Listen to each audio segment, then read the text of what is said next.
রাখবো এই মুহূর্তে সবথেকে বড় খবরে। কলকাতায় ফের অগ্নিকাণ্ড, আবারও তপসিয়া, পুড়ে ছাই 150-রও বেশি ঝুপড়ি। ঠান্ডার মধ্যেই আশ্রয় হারালেন কয়েকশো মানুষ।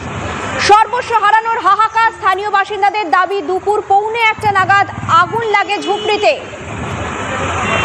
দমকল আসতে দেরি করায় আগুন দ্রুত ছড়িয়ে পড়ে। অন্যদিকে খাল থেকে জল নিয়ে আগুন নেভানোর কাজে প্রাথমিকভাবে হাত লাগান স্থানীয় বাসিন্দারা।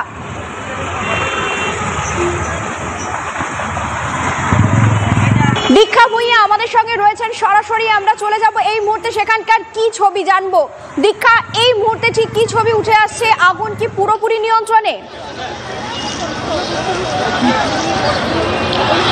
দেখো, আগুন পুরোপুরি নিয়ন্ত্রণে বলতে যে দাউ দাউ করে আগুন জ্বলছিল পুরো, সেটা কন্ট্রোলে এসে গেছে, অর্থাৎ নিয়ন্ত্রণে।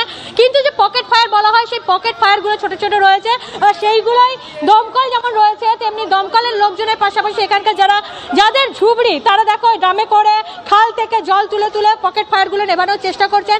এবং বাড়ির মহিলারা, তারাও খাল থেকে জল তুলে, দেখতে পাচ্ছ নিজেদের বাড়ির যে মহিলারা, অর্থাৎ বাড়ির মহিলারাও কিন্তু সেই আগুন নেভানোর চেষ্টা করছেন। অর্থাৎ পকেট ফায়ার গুলো রয়েছে, কিচ্ছু বেঁচে নেই, একটা বাড়িরও কোনো সামগ্রী বেঁচে নেই। বারবার যেটা বলছিলাম এটা কি কিচ্ছু বাঁচেনি, সব চলে গেছে। যাতে গায়ে একটা কাপড় আছে আর কিছু নেই। এগিয়ে আসো,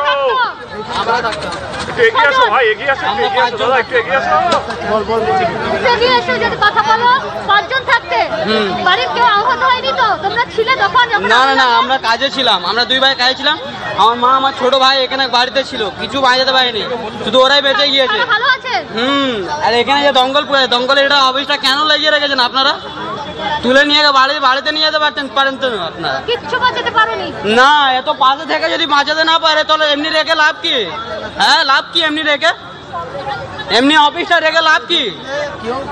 দেখতে পাচ্ছি এখানে মানুষ কিন্তু হাহাকার করছেন যে একটা সামগ্রী বাঁচাতে পারেননি।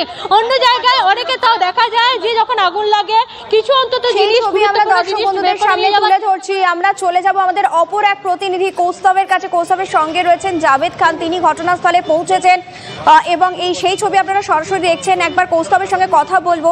কৌস্তব, কি এলাকা পরিদর্শন করছেন? জাভেদ খান এই মুহূর্তে কি বলছেন?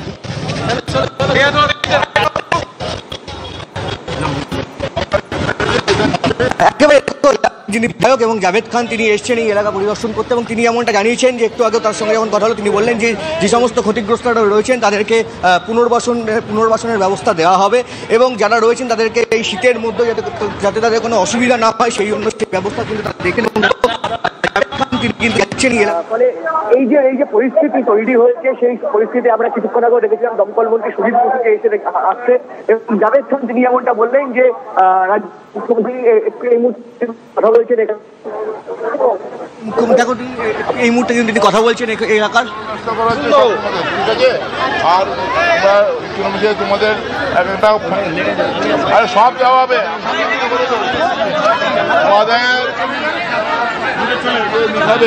আর একটা বস্তা পাওয়া যাবে, তার মধ্যে হাঁড়ি থাকবে, বাসন থাকবে, শাড়ি থাকবে, কাপড় থাকবে, তিরপল থাকবে, কম্বল থাকবে।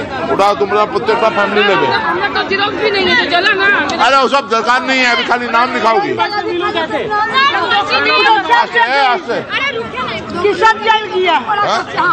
अरे हम लोग बना देंगे तो फिर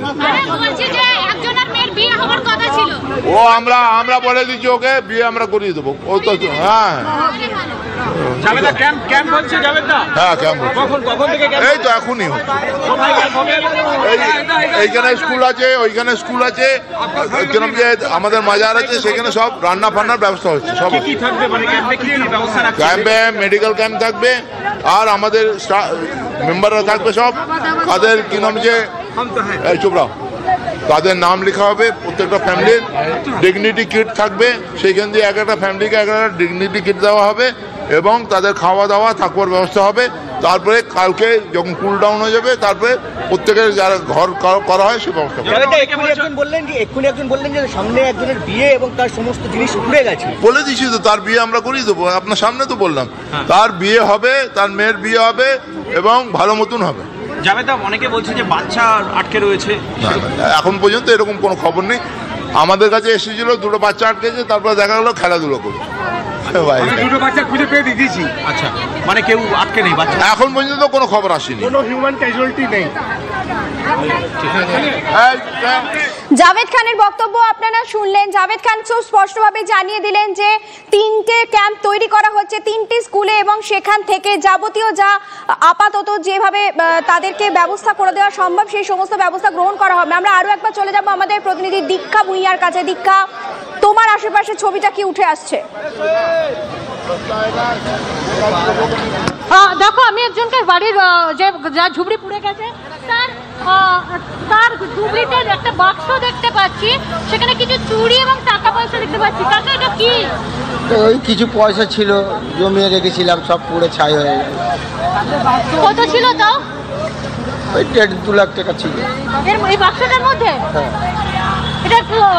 এটার কি গয়নাগুলো কি সোনার গয়না নাকি? হ্যাঁ, কিছুটা সোনার আছে। দেখুন, এইসব সোনার গয়নাই দেখুন। এটা সোনার কানে দেখছেন, টাকাগুলো সব পড়ে রয়েছে। দেখুন কিভাবে সব ভান্ডারে ছিল, এগুলো সব লক্ষ্মী দেখতে পাচ্ছ যে টাকার ভান্ডার যে ছিল। দেখো যে ভান্ডার যে একটা ছোট্ট বাক্সের মধ্যে টাকা পয়সা গয়না রেখেছিলেন সেগুলো পুড়ে গেছে। বয়স্ক ভদ্রলোক, তার চোখে যে জল সেটাও আমরা দেখতে পাচ্ছি। তার মধ্যে কিছুই আর বেঁচে নেই বলতে গেলে। দমকলের কর্মীরা যেহেতু এপাশে আসতে পারেনি, কারণ এটা ঘিঞ্জি বস্তি এবং সরু রাস্তা। অপোজিট থেকে অর্থাৎ যেদিকে বড় বিল্ডিং রয়েছে সেই দিক থেকে জল ছড়াতে হচ্ছে এবং পাইপ লাইন টেনে এনে এখন নেভাতে হচ্ছে, কিন্তু কেউ কিছু বাঁচাতে পারেনি। টাকার পয়সা রয়েছে এবং যেটা আমরা বলি না লক্ষ্মীর ভান্ডার বলা হয়, যেটাকে লোকে কয়েকটা টাকা প্রত্যেকদিন ফেলে ফেলে যেটা তৈরি করে রাখেন, সেগুলো পর্যন্ত পড়ে রয়েছে। এই দেখো টাকা, পুরো টাকার দেখতে পাচ্ছ, এটা টাকার ছবি। এই দেখো তারা দেখাচ্ছেন যে টাকার ছবি, তারা খুঁড়ে খুঁড়ে দেখাচ্ছেন সমস্ত টাকা। কি ভয়ঙ্কর ছবি যে সর্বস্ব হারিয়ে ফেলেছেন সেখানকার বাসিন্দারা, এবং ওই ভস্মীভূত সমস্ত কিছুর মধ্যে থেকে টাকা গয়না খুঁজে বার করার চেষ্টা করছেন।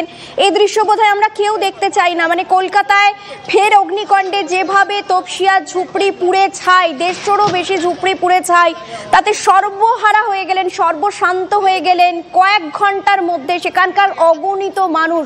যদিও স্থানীয় প্রশাসন উদ্যোগ নিয়েছে যে যাতে আশেপাশে ক্যাম্প তৈরি করে তাদের প্রাথমিকভাবে যে ধরনের ব্যবস্থা দেওয়া সম্ভব, এই শীতের রাতে তাদের থাকার ব্যবস্থা, তাদের খাওয়ার ব্যবস্থা, নিজের পক্ষে কম্বল দেওয়ার ব্যবস্থা যাতে করা যায়, কিন্তু যারা হারালেন তারা সর্বস্ব হারিয়ে ফেলেছেন। এই ভস্মীভূত এলাকা থেকে আর নতুন করে তারা কিছু যে সংগ্রহ করতে পারবেন এমন আশা অন্তত কেউ করছেন না। 150টারই বেশি ঝুপড়ি পুড়ে গেছে। ঠান্ডার মধ্যে একেবারে আশ্রয়হীন হয়ে পড়েছেন কয়েকশো মানুষ। আজ 1:45 নাগাদ হঠাৎই আগুন লাগে, যদিও এখনো পর্যন্ত কেন আগুন লাগলো, কিভাবে আগুন লাগলো সামনে আসেনি। কিন্তু যেহেতু আজ একটা সপ্তাহের মাঝের দিন, তাই বেশিরভাগ মানুষই সেই সময় ঝুপড়িতে ছিলেন না। দিনমজুর, এখানে যারা বাস করেন তারা বেশিরভাগই দিনমজুর, এবং তারা কোনো না কোনো কাজে বাড়ি থেকে বেরিয়েছিলেন, এবং সেই জন্য হয়তো বুঝে ওঠাই যায়নি যে এত ভয়ঙ্কর আকার ধারণ করতে পারে। কিছু কিছু ক্ষেত্রে জানা যাচ্ছে যে কিছু কিছু সোর্স মারফত জানা যাচ্ছে যে অনেকগুলো সিলিন্ডার ছিল, সেখান থেকে হয়তো বিস্ফোরণ ঘটে, সেখান থেকে অগ্নিকাণ্ড হয়েছে এবং আগুন ছড়িয়ে পড়েছে। তখন আমরা গিয়ে দমকলওয়ালাকে বলেছি, দমকলওয়ালারা আসেনি। অত ডকুমেন্ট ছিল, আধার কার্ড ছিল, জন্ম সার্টিফিকেট ছিল আমার দিদির মেয়ের, পুরো ধ্বংস হয়ে গেছে। এবার কি হবে? এখন দমকলওয়ালাদের ওখানে আমরা যখন হালকা লেগেছিল দমকলওয়ালাদের গিয়ে বলেছি, আমি গিয়ে বলেছি, 3 জন আমরা গিয়ে বলেছি, দমকলওয়ালা আসেনি।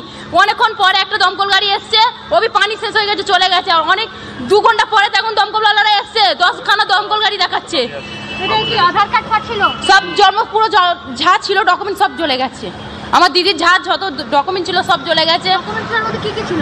আধার কার্ড ছিল, জন্ম সার্টিফিকেট ছিল, অনেক কিছু ছিল এতে। যেমন একটা ডকুমেন্ট থাকে সেরকমই সব ডকুমেন্ট ছিল। আমার নাম নূরজাহান খাতুন।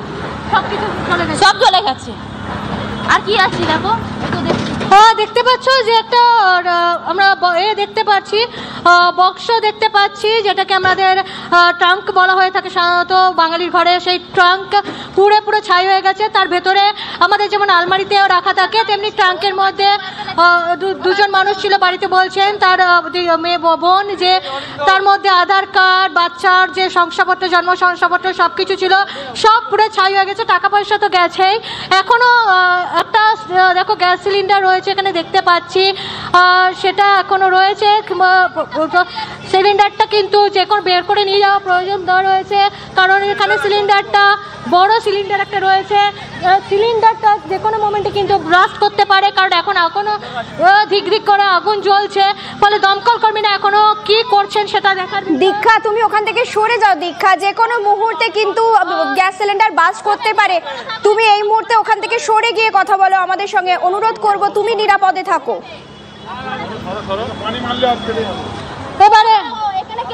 এবার দেখো আরেকটা ছবি দেখাবো, বাড়ির যে স্কুটার বাইক সেগুলো পর্যন্ত রয়েছে। দমকলে যারা কর্মী তারা জল দিচ্ছেন, কিন্তু সিলিন্ডারটা তারা জল দিতে বারণ করছেন, কারণ যে কোনো মোমেন্টে ব্লাস্ট করতে পারে। সেই কারণে ওখান থেকে লোকজনকে সরে যেতে বলছেন, কিন্তু অরক্ষিত অবস্থায় এক্ষুনি ওটাকে নিয়ে যাওয়া যাবে কি করে সেটাও বোঝা যাচ্ছে না। কিন্তু ওই সিলিন্ডারকে কিন্তু খুব শীঘ্রই এখান থেকে সরাতে হবে, তা না হলে কিন্তু সমস্যা বাড়বে, ওই কমবে না। কারণ ওটা ব্লাস্ট করলে কিন্তু আরও বড় সমস্যা হতে পারে। দেখো দমকল কর্মীরা সিলিন্ডার করার চেষ্টা করছেন। স্যার, এখানে এই যে সিলিন্ডারটা রয়েছে এটা তো খুব বিপজ্জনক অবস্থা। না, কোনো বিপজ্জনক অবস্থায় নেই, আমরা সরিয়ে দিচ্ছি, এখনই সরিয়ে দিচ্ছি, আমরা সরিয়ে দিচ্ছি এখনই, কোনো বিপজ্জনক অবস্থায় নেই সিলিন্ডার। আচ্ছা, এতক্ষণ কেউ দেখতে পায়নি মনে হয়, তাই তো? না, চোখে পড়েনি, এখন চোখে পড়েছে। দেখো যে সিলিন্ডারের কথা বলছিলাম, দমকল যারা রয়েছেন আমরা বলার পরে সেই সিলিন্ডার তারা এখান থেকে সরিয়ে নিয়ে যাচ্ছেন। আমরা সেই ছবি দেখতে পাচ্ছি যে সিলিন্ডারটা পুরো ভারী রয়েছে, সেই সিলিন্ডারকে তারা বাইরে বের করেছেন এবং তারা কোন দিকে সেটাকে নিয়ে যাবেন সেটাই বুঝতে পারছেন না। সেটাকে জলে ফেলবেন না কেদিকে আনবেন, অর্থাৎ দমকল কর্মীদের অবস্থা বোঝার মতন পরিস্থিতিতে তারা নেই যে সিলিন্ডারটাকে জলে ডুবিয়ে দিলে অন্তত সাময়িকভাবে রক্ষা পাওয়া যাবে। কারণ যেখানে যেহেতু এখনো ধিকি ধিকি আগুন জ্বলছে, পুরোপুরি কন্ট্রোলে বলা যেতে পারে, কিন্তু পকেট ফায়ার রয়েছে। ফলে যদি সিলিন্ডারটা কোনোভাবে আগুন যেত সেক্ষেত্রে কিন্তু ওটা যে কোনো মোমেন্টে আরও বড় আকার আবার একটা হয়তো আগুন লাগতো। সেটা এখন দেখা গেল যে খালের জলে তারা ফেলার চেষ্টা করছেন এবং তারা সেই সিলিন্ডারকে আমরা বলার পরে, অর্থাৎ সংবাদ মাধ্যম এবং আমাদের TV9-এর যারা আমরা রয়েছি তারা বলার পরে ওটা এখন খালের জলে তারা ফেললেন। অর্থাৎ বোঝা যাচ্ছে যে এখানে বাড়িতে কিন্তু এখনো পর্যন্ত দেখতে পাচ্ছি পকেট ফায়ার রয়েছে, তার প্রমাণ পাশের যে ঝুবড়িটা সেখানেও এখনো ছোট আগুন জ্বলছে। অর্থাৎ পকেট ফায়ার কিন্তু এখনো রয়েছে, বড় আগুনগুলো নেভানো গেলেও পকেট ফায়ারগুলো রয়েছে। ফলে এই পকেট ফায়ারগুলো না নেভালে কিন্তু যেহেতু এখানে গৃহস্থালী ছিল, অর্থাৎ রান্না বান্না হতো, অনেক জায়গাতেই কিন্তু এখানে গ্যাস সিলিন্ডার পাওয়া যেতে পারে, স্টোভ পাওয়া যেতে পারে। ফলে দমকল কর্মীদেরকে কিন্তু আরও সচেতনভাবে দেখে শুনে কাজ করতে হবে, যাতে আর নতুন করে আগুন এখানে না নতুন করে আগুন না লাগে। এবং আমরা দেখতে পাচ্ছি একজন মহিলা কি করছেন, তার বাড়ির সমস্ত পুড়ে যাওয়া জিনিসকে কিভাবে পাগলের মতন তিনি একটা ছোট গামলায় করে নিয়ে তিনি একটা বক্সে কোরআন শরীফ দেখতে পাচ্ছ, ধর্মীয় গ্রন্থ বাড়িতে ছিল, পুড়ে গেছে। সেই ধর্মীয় গ্রন্থকে যাতে কারো কোনো না লাগে সেটাকে তিনি তুলে বক্সে রাখার চেষ্টা করছেন। আলমারিটা দেখো, আলমারিতে গ্লাস থেকে আরম্ভ করে সব সাজানো রয়েছে। পুরো গৃহস্থালী যেখানে ছিল বুঝতে পারছো, অপোজিট থেকে জল ছোড়া হচ্ছে। ফলে আমাদের পক্ষে খুব একটা যেখানে দাঁড়িয়ে থেকে দেখানো সম্ভব হবে তা নয়। কারণ আরেকটা যেটা একটু আসতে বলতে পারি যে এখানে এখনো পর্যন্ত অনেকে পর্যন্ত রয়েছেন যারা ওপাশ থেকে, অর্থাৎ খালের ওপাশ থেকে, অর্থাৎ যেটা বাইপাস থেকে যে রোডটা ধরে গেছে সেখান থেকে তারা জল ছিটিয়ে আগুন যেটুকুনি রয়েছে পকেট ফায়ার নেভাবার চেষ্টা করছেন। যেটা বারবার বলছিলাম, প্রত্যেকটা বাড়িতে যেটা দেখে সব থেকে খারাপ লাগছে, দুপুরের মানুষের খাওয়া হয়নি, ভাত, পোড়া ভাত প্রত্যেকটা বাড়িতে।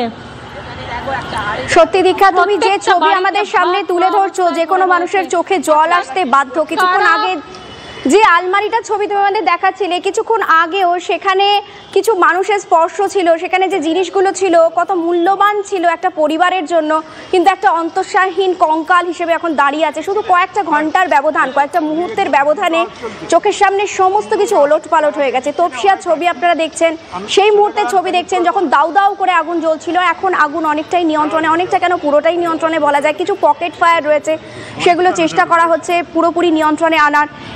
এবং দেখছেন যে ছুবড়িটা ছবি আপনারা এই মুহূর্তে, বহু মানুষের বাস এখানে। প্রত্যেক দিনের মতো আজও তারা সকালবেলা কাজ করতে বেরিয়েছিলেন এবং তারা জানতেন না যে দুপুরবেলা ফিরে এসে যখন খেতে বসবে তখন খাবার ভাতটুকুও তাদের জুটবে না। চলো ওইদিকে যাওয়া যাবে। আমার ত্বক যেন কবিতা, কারণ ওর চিরসাথী এই চালের নলে।